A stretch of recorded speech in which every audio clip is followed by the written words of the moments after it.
Halo, selamat pagi, salam sejahtera untuk kita semua. Perkenalkan, saya Diah Lupitasari, SIP MSI. Saya merupakan dosen tetap di program studi Ilmu Hubungan Internasional Fakultas Ilmu Sosial dan Ilmu Politik Universitas Pembangunan Nasional Veteran Yogyakarta. Saya menyelesaikan pendidikan sarjana saya di Universitas Brawijaya, program studi Ilmu Hubungan Internasional, dan kemudian melanjutkan studi magister di Universitas Indonesia. Masih di program studi Ilmu Hubungan Internasional dan konsentrasi pada keamanan internasional. Di jurusan Hubungan Internasional, saya mengajarkan mata kuliah terkait hukum internasional, studi strategis, diplomasi energi, dan simulasi negosiasi multilateral. Pada kesempatan ini, saya akan menjelaskan metode-metode delivery, interaction, dan assessment yang saya implementasikan dalam pembelajaran pengantar hukum internasional. Mata kuliah ini berbobot 3 SKS teori dan diikuti kurang lebih 35 mahasiswa pada semester 2. Mata kuliah pengantar hukum internasional merupakan mata kuliah wajib jurusan Ilmu Hubungan Internasional UPN Veteran Yogyakarta. Mata kuliah pengantar hukum internasional dirancang dengan tujuan untuk memberikan kemampuan kepada mahasiswa dalam menguasai materi tentang dasar-dasar hukum internasional yang akan membantu mahasiswa untuk memahami fenomena dalam hubungan internasional yang terkait dengan konvensi, perjanjian internasional, dan lainnya. Capaian pembelajaran lulusan program studi mata kuliah ini mencangkup 4 aspek, yaitu 1. Mampu menerapkan perspektif hukum internasional dalam mengkaji permasalahan internasional. 2. Mampu menganalisis organisasi dan rezim internasional sesuai dengan bidang penugasan. 3. Mampu menjelaskan perspektif, filosofi, serta tradisi keilmuan hubungan internasional dalam mendukung kemampuan analisis. Dan terakhir, 4. Mengekspresikan nilai kemanusiaan, keberagaman, kepedulian sosial, dan keadilan dalam kehidupan bermasyarakat dan bernegara. Sedangkan capaian pembelajaran mata kuliah pengantar hukum internasional adalah 1. Mampu menjelaskan posisi hukum internasional dalam fenomena hubungan internasional. 2. Mampu menjelaskan posisi negara dalam konteks hukum internasional. 3. Mampu menganalisis produk-produk hukum internasional kaitannya dengan tata kelola global. 4. Mampu menerapkan perspektif legal dalam menganalisis fenomena hubungan internasional. Dan terakhir, 5. Mampu merefleksikan prinsip-prinsip hukum internasional sebagai bagian dari masyarakat internasional.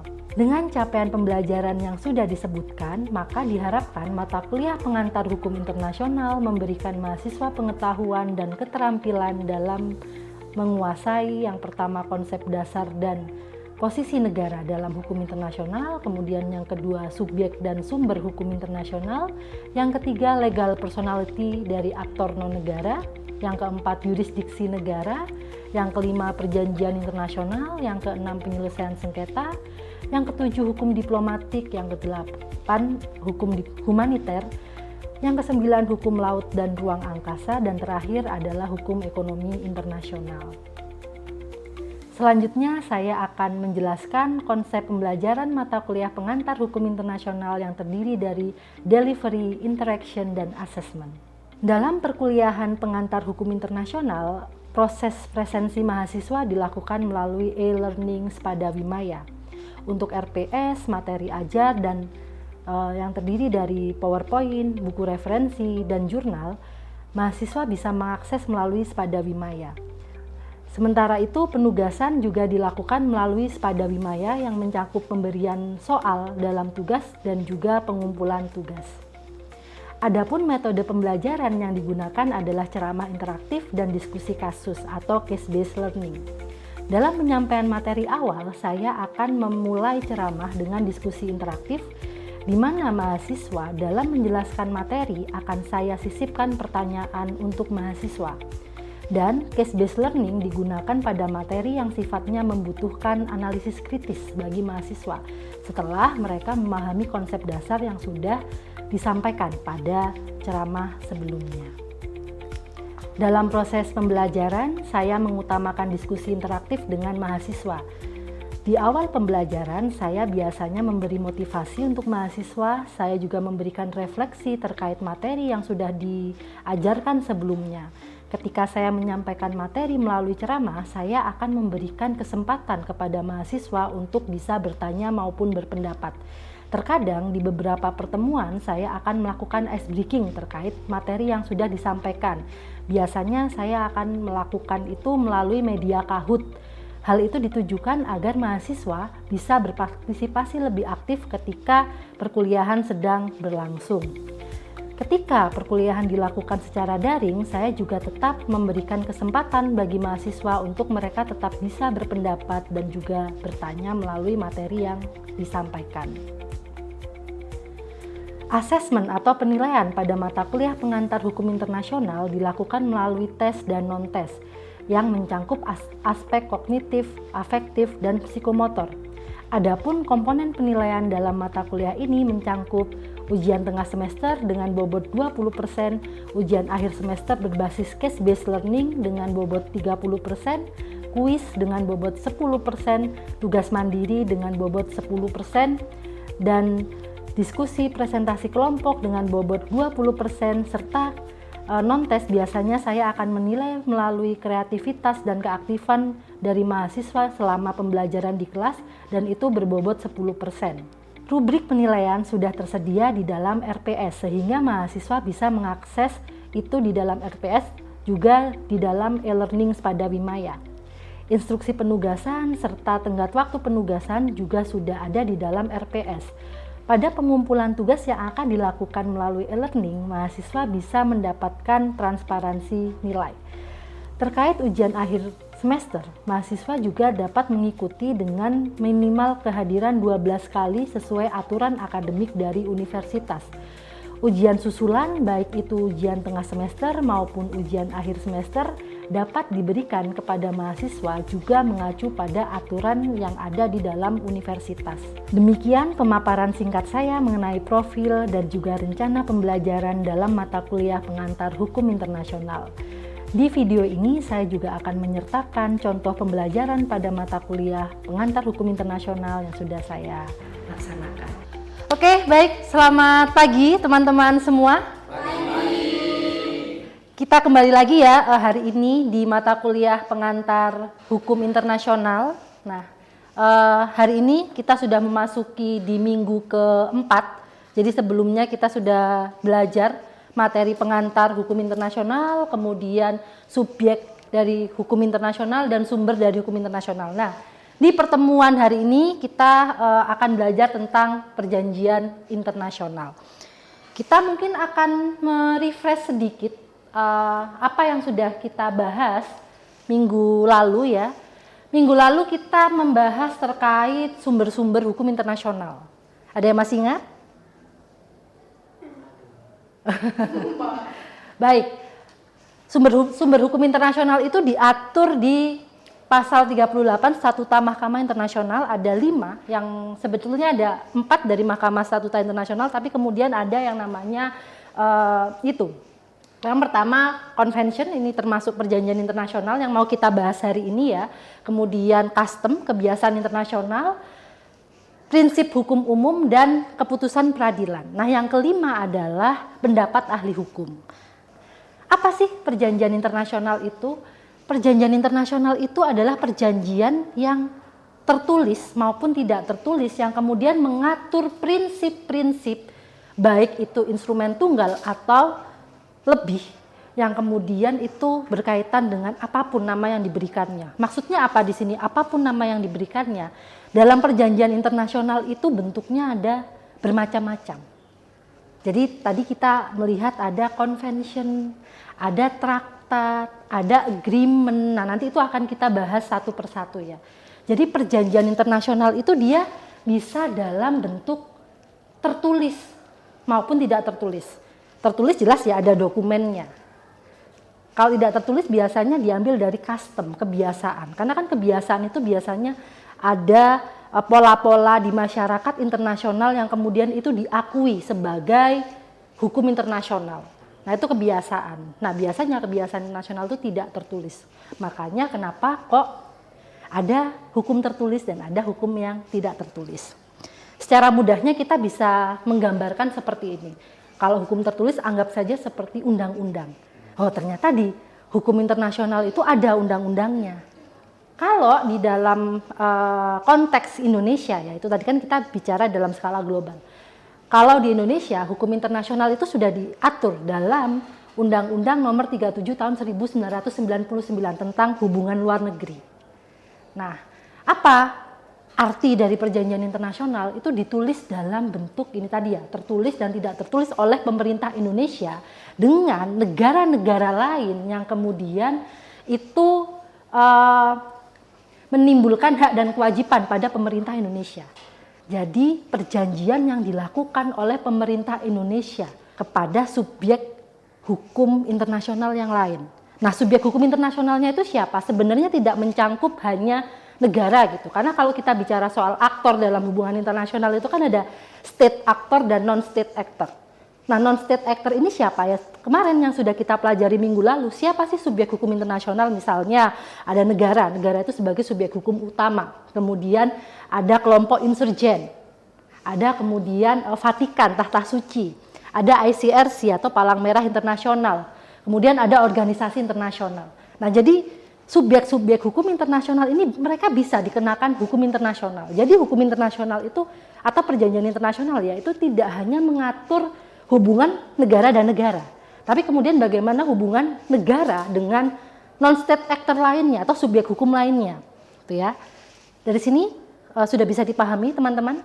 Oke, kita lanjut ya. Nah, ini tadi ya bahwa perjanjian internasional itu istilahnya bermacam-macam. Ada yang namanya treaty atau traktat, kemudian convention, agreement, charter, protocol, declaration, final act, MOU, arrangement, modus vivendi. Nah, sebetulnya yang sering digunakan dalam konteks perjanjian internasional itu traktat, kemudian convention, agreement, charter, protokol, declaration. Nah, ini yang kemudian lebih sering digunakan dalam konteks perjanjian internasional. Perjanjian internasional ini ada yang sifatnya mereka tidak membutuhkan ratifikasi, tapi ada yang kemudian harus proses ratifikasi dulu, baru kemudian perjanjian internasional itu bisa diimplementasikan dalam undang-undang di suatu negara. Gitu. Jadi kalau kita lihat proses ini ya, ada proses yang namanya tahapan pembuatan perjanjian internasional. Ada perundingan, kemudian ada penandatanganan, ada pengesahan. Dari jenis-jenis perjanjian internasional ini, kemudian ada yang mereka di tahap penandatanganan saja sudah cukup. Misalnya apa? Misalnya agreement. Karena biasanya agreement itu mencangkup isu-isu yang sifatnya soft profile. Jadi isu-isu ekonomi, kebudayaan, pendidikan gitu. Tapi kalau misalnya terkait dengan traktat, convention, nah ini biasanya mereka itu merupakan lawmaking treaties. Artinya apa? Lawmaking treaties itu hukum internasional yang memang mengatur prinsip-prinsip umum hukum. Kemudian hukum humaniter, nah itu salah satunya, itu hukum humaniter itu mengacu pada yang namanya Konvensi Jenewa. Di situ mengatur bagaimana perang itu bisa dimanusiakan, artinya mengurangi dampak korban sipil atau kemudian bagaimana tawanan perang itu diperlakukan, perang itu yang kemudian aturan-aturan perang seperti apa, nah itu ada di dalam hukum humaniter. Artinya apa? Bahwa itu kan mengatur prinsip-prinsip umum ya. Ada lagi contohnya UNCLOS, hukum laut internasional. Nah itu juga lawmaking treaties sifatnya, dia mengatur prinsip-prinsip umum hukum yang itu menyangkut kepentingan masyarakat internasional. Jadi untuk pengesahannya, untuk proses pembuatannya itu membutuhkan ratifikasi. Kita masuk lagi ke tahap perundingan. Tahap pembuatan perjanjian internasional dimulai dari tahap perundingan, negosiasi. Jadi sebelum melakukan perjanjian internasional itu ditetapkan ya harus ada pertemuan dulu antar negara, harus ada negosiasi dulu. Apa hal-hal apa yang ingin dibahas atau disepakati dalam suatu perjanjian internasional itu. Kemudian dalam proses negosiasi ini kalau misalnya presiden tidak bisa datang gitu ya, mereka bisa mengutus yang namanya duta besar, kemudian bisa mengutus Menteri Luar Negeri untuk kemudian mereka datang dalam proses negosiasi, berunding dan menyepakati perjanjian internasional itu. Jadi duta besar, kemudian Menteri Luar Negeri itu dilengkapi dengan full power. Mereka punya full power atau kuasa dari presiden untuk ini suara kalian di dalam negosiasi itu ya mewakili suara negara. Keputusan kalian mewakili keputusan negara. Karena mereka sudah diberikan kuasa oleh presiden untuk kemudian mengikuti negosiasi dalam dalam pembuatan perjanjian internasional itu ya. Nah, proses negosiasi itu biasanya memang membutuhkan waktu yang sangat lama, teman-teman. Kadang bisa, apalagi yang berhubungan dengan traktat, convention, ini bisa bertahun-tahun. Kalau kita lihat dalam proses pembuatan perjanjian internasional ya tidak bisa kemudian proses negosiasi itu hanya bisa berjalan misalnya 1 hari, 1 minggu, nggak bisa, impossible. Bahkan bisa bertahun-tahun. Bahkan negara sudah ganti presiden itu proses negosiasi perjanjian internasionalnya masih berjalan itu ada gitu. Nah, jadi yang lama itu di proses perundingan ini karena kan ada tarik ulur, karena bagaimanapun negara itu pasti dalam proses negosiasi bagaimana caranya untuk mementingkan kepentingan nasionalnya ya, supaya goal gitu, supaya negara itu mendapatkan banyak keuntungan dari perjanjian internasional itu. Nah, itu di proses perundingan. Kemudian yang kedua adalah proses penandatanganan. Nah, ini disahkan. Jadi setelah semua pihak yang bernegosiasi itu sepakat ya, harus disahkan, harus ditandatangani oleh pihak-pihak yang terlibat. Nah, makanya ada yang kemudian perjanjian internasional seperti agreement misalnya, dalam proses penandatanganan, sudah cukup berarti perjanjian internasional ini sudah bisa berlaku. Hanya dengan ditandatangani oleh pihak-pihak yang terlibat. Tapi kemudian ada perjanjian yang ini membutuhkan yang namanya pengesahan atau ratifikasi. Artinya apa? Ketika dokumen perjanjian internasional itu sudah ditandatangani ya sama semua negara, sama semua pihak yang terlibat, itu nggak serta-merta langsung bisa diimplementasikan dalam undang-undang di suatu negara. Gitu. Kita mungkin di pertemuan sebelumnya sudah belajar ya tentang teori monoisme dan dualisme. Nah, Indonesia ini menerapkan dualisme di mana ketika kita itu menandatangani perjanjian internasional, meratifikasi perjanjian internasional, maka proses pengesahan ini tidak bisa langsung diimplementasikan. Karena apa? Karena harus melalui tahapan-tahapan, misalnya harus dibawa ke parlemen dulu, ke DPR dulu. Kira-kira kita sepakat nggak untuk meratifikasi ini? Nah, setelah dibawa DPR, parlemen baru disahkan. Nah, setelah disahkan itu baru kemudian diadopsi menjadi undang-undang. Jadi prosesnya agak lama. Sementara negara yang menerapkan teori monoisme, sejauh perjanjian internasional itu sudah diratifikasi, maka ya sudah langsung bisa diimplementasikan dalam hukum nasionalnya. Nah, mungkin ini kita sudah juga membahas di pertemuan sebelumnya ya, terkait bagaimana sih hubungan antara hukum nasional dan hukum internasional. Gitu. Jadi sampai sini teman-teman ada pertanyaan mungkin? Nama saya Sisi, NIM 025. Saya ingin bertanya bagaimana proses ratifikasi suatu perjanjian internasional di Indonesia. Terima kasih. Oke, thank you. Pertanyaannya Sisi. Jadi seperti tadi saya ulangi ya, untuk pembahasan pengesahan ini memang kita ketika meratifikasi suatu perjanjian internasional itu tidak secara otomatis perjanjian internasional itu langsung bisa diimplementasikan. Langsung kemudian masyarakat Indonesia semuanya itu bisa mengadopsi itu hukum prinsip-prinsip dalam perjanjian internasional itu. Contohnya apa? Misalnya UNCLOS. Ketika kita belum meratifikasi UNCLOS, maka UNCLOS itu tidak bisa diadopsi menjadi undang-undang. Nah, artinya apa? Ketika Indonesia sudah meratifikasi UNCLOS atau hukum laut internasional, maka draft dari perjanjian internasional itu, draft UNCLOS itu akan disahkan oleh parlemen. Ketika sudah disahkan oleh parlemen, maka itu akan diadopsi menjadi undang-undang. Nah, nanti biasanya nama undang-undangnya itu undang-undang terkait ratifikasi hukum perjanjian hukum laut internasional. Nah, itu tahun 1982. Nah, jadi itu membutuhkan proses yang lama karena kita menganut sistem dualisme ya. Jadi itu yang menyebabkan di Indonesia hukum nasional itu masih menjadi standar hukum yang paling kuat dibanding hukum internasional. Balik lagi ke pertemuan sebelumnya bahwa hukum internasional itu tidak mengikat sebetulnya ke semua negara. Karena apa? Karena hukum internasional hanya mengikat negara-negara yang memberikan konsennya. Artinya apa? Negara-negara yang memberikan kerelaannya. Dia mau terikat dengan hukum itu. Dia mau mengikuti perjanjian itu. Gitu. Jadi nggak semua negara yang mau terikat terhadap hukum internasional. Karena ada negara yang nggak mau. Nah itu yang kemudian menjadi kritik juga bagi hukum internasional, gitu ya. Jadi itu, gimana Sisi?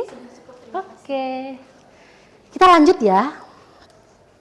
Biasanya yang mengatur soal perjanjian internasional itu kita ada yang namanya PBB ya. Nah PBB itu mereka memfasilitasi bahwa setiap perjanjian internasional yang dibuat oleh negara itu harus didaftarkan ke PBB. Artinya apa? Supaya negara-negara anggota PBB itu tahu bahwa misalnya Indonesia mengadakan perjanjian perdagangan dengan Malaysia. Nah, itu harus didaftarkan di PBB. Tujuannya apa? Jadi ketika negara itu membuat perjanjian internasional kemudian didaftarkan di PBB. Jadi anggapannya itu semua anggota negara yang ada di dalam PBB itu tahu. Lalu ditanya, kira-kira protesnya mereka terkait perjanjian ini. Karena apa? Karena takutnya ketika suatu negara, misalnya negara A dan negara B membuat perjanjian internasional gitu ya, itu kemudian menyinggung negara C. Misalnya kalau yang agak lebih isu-isu yang berat itu seperti batas negara, misalnya batas wilayah, teritorial. Nah itu kan kadang bisa memicu konflik ya. Makanya kenapa kadang-kadang traktat itu atau perjanjian internasional itu harus didaftarkan ke PBB. Nah, ketika tidak ada protes atau modifikasi dari anggota PBB, maka perjanjian internasional itu dianggap sudah disepakati oleh semua anggota negara PBB. Nah, kemudian yang kedua adalah reservation. Nah, jadi dalam reservation ini negara itu bisa meratifikasi atau mengadopsi traktat atau perjanjian internasional, tapi tidak semua pasal yang diratifikasi. Karena ini terkait sama kepentingan negara ya. Jadi, tapi artinya apa? Ketika mereka mengajukan reservation, itu semua pihak-pihak yang ada dalam perjanjian internasional itu harus menyepakati. Kalau tidak sepakat ya nggak boleh. Misalnya WTO, kemudian Yunani itu mengajukan reservation terkait beberapa pasal yang ada dalam WTO. Perjanjian internasional yang ada di dalam WTO. Tapi kalau negara-negara anggota WTO yang lain tidak sepakat, ya itu tidak bisa diajukan reservasi. Jadi syaratnya negara-negara itu harus sepakat dulu, gitu ya. Kemudian ada perjanjian internasional itu yang nggak boleh diadopsi dengan reservation. Contohnya apa? UNCLOS. Karena apa? Karena itu kan lawmaking treaties sifatnya. Dia menyangkut prinsip-prinsip hukum umum. Menyangkut terkait batas-batas wilayah teritorial negara yang itu kaitannya sama kedaulatan negara. Jadi itu tidak boleh, ya semua negara ketika meratifikasi UNCLOS, semuanya harus semua pasal yang ada dalam UNCLOS itu harus diratifikasi, harus disepakati. Gitu. Dari sini sudah paham ya teman-teman ya? Oke. Nah, kemudian perjanjian internasional itu bisa berakhir apa tidak? Kira-kira bisa berakhir atau tidak, Mbak? Perjanjian internasional itu bisa. Oke, bisa nggak, Mas? Bisa. Biasanya ya, teman-teman, justru kalau negara-negara itu membuat perjanjian internasional, hal pertama yang dilakukan adalah membuat yang namanya termination provision. Artinya apa? Termination provision itu adalah ketentuan-ketentuan yang harus dilakukan negara ketika membatalkan perjanjian internasional itu. Jadi kayak ketentuan-ketentuan bagaimana perjanjian internasional itu bisa dibatalkan. Jadi ada termination provision-nya. Nah, jadi termination provision itu biasanya ya disetujui oleh semua pihak. Karena biasanya perjanjian-perjanjian internasional yang sekarang ya, itu pasti mereka memiliki termination provision. Jadi perjanjian internasional itu sifatnya tidak abadi sampai kiamat gitu ya, bisa dibatalkan. Salah satunya itu ada ketentuan-ketentuan bagaimana kemudian perjanjian internasional itu bisa dibatalkan atas persetujuan bersama, atau kemudian ada peristiwa tertentu, peristiwa luar biasa. Artinya apa? Misalnya pecah perang tiba-tiba ya. Tiba-tiba pecah perang sampai akhirnya mengakibatkan perjanjian internasional itu tidak bisa dilaksanakan dan terpaksa harus dibatalkan. Atau kemudian ada pelanggaran dari salah satu pihak yang itu mengakibatkan perjanjian internasional itu harus dibatalkan, sehingga menjadikan dasar buat anggota lain ya berarti negara itu sudah tidak menjadi bagian dari perjanjian internasional ini karena ada pelanggaran terhadap perjanjian internasional. Nah, jadi itu teman-teman ada yang ditanyakan? Oke. Tanya Mbak, saya Ganda dengan NMR 153. Jadi saya akan bertanya tentang bagaimana peran perjanjian internasional dalam menjaga perdamaian dunia. Terima kasih. Oke, peran perjanjian internasional dalam menjaga perdamaian dunia. Ini menarik ya pertanyaannya. Dan tadi sebenarnya sudah sempat saya bahas sedikit tentang yang namanya hukum humaniter. Kita akan belajar itu di pertemuan setelah UTS teman-teman. Jadi nanti kita akan secara spesifik belajar terkait UNCLOS, kemudian hukum humaniter, hukum diplomatik. Nah ini saya bahas dulu yang hukum humaniter. Hukum internasional itu memiliki peran penting dalam menjaga perdamaian internasional, apalagi setelah pecah Perang Dunia II ya. Jadi tujuannya sebetulnya hukum humaniter itu untuk mengurangi the use of force. The use of force artinya apa? Penggunaan kekerasan dalam perang. Misalnya apa? Di dalam hukum humaniter itu mengatur bahwa tentara itu tidak boleh menyerang wanita dan warga sipil, anak-anak, warga sipil. Kemudian yang boleh diserang ya hanya infrastruktur militer. Kemudian diatur juga bagaimana memperlakukan tawanan perang. Tawanan perang itu tidak boleh dilakukan seenaknya.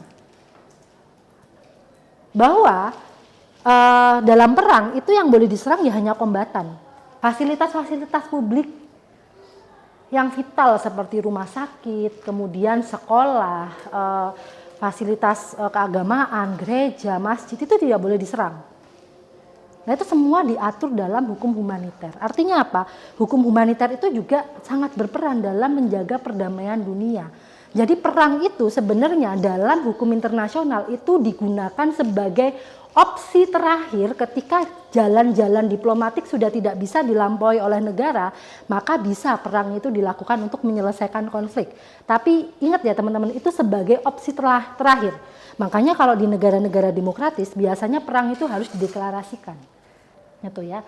Nah, itu yang kemudian fungsi dari hukum internasional itu dalam menjaga perdamaian. Karena ada aturannya di dalam hukum humaniter. Semua itu diatur. Konvensi Jenewa, hukum humaniter, semua itu mengatur tentang penggunaan kekerasan dalam perang. Ada lagi yang mau bertanya? Oke, silakan Mas. Perkenalkan, nama saya Diatman dengan NIM 163. Di sini akan bertanya bagaimana kedudukan perjanjian internasional dalam sistem hukum nasional Indonesia. Terima kasih. Tadi menarik juga ya, ini pertanyaannya sudah saya singgung sedikit juga. Bagaimana sih kedudukan hukum internasional ini dalam sistem hukum Indonesia? Nah, Indonesia itu menganut dualisme. Artinya apa? Artinya kita mungkin akan lebih mengacu pada hukum nasional, undang-undang gitu ya. Tadi hukum internasional itu harus diratifikasi, kemudian disahkan oleh parlemen, baru kemudian bisa diadopsi menjadi undang-undang. Ketika hukum internasional itu sudah menjadi undang-undang, maka itu sudah bisa diimplementasikan dalam kehidupan masyarakat Indonesia sehari-hari gitu. Jadi itu Mas kedudukannya.